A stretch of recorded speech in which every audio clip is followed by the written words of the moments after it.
What's up mga paps? 1 week na palang nakalipas na matapos itong Toast Wedding Fair. First day wala ako neto. Dito yung part na mag-i-ingress tsaka ito yung setup namin yung booth namin. Buti na lang meron pa rin nakasama si Dina, itong pinsan niya tsaka yung kapatid niya.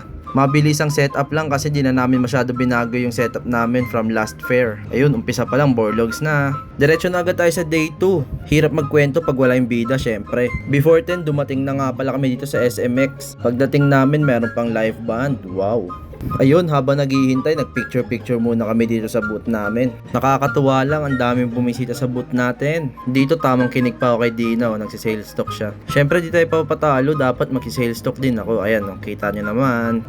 Salamat, may nagbook. Maraming salamat sa tiwala, ma'am, sir. Kita-kits tayo sa event nyo. Grabe, whole day tayo nakatayo at namimigay ng flyers. Pagod ang mga persons. Pag napagod, pahinga. Hindi yung maghahanap ka sa iba. Oshi! Wala pala kami masyadong video. Kaya napagsama-sama na namin yung day 2 at day 3. Sa day 3, di ko alam kung pumunta ba kami as exhibitor or wedding couple. Nanalo pa nga sa raffle. Fast forward tayo. Pagtapos ng event, feeling namin deserve namin kumain. Kaya ayan, nagshabonoki na lang kami. Yum!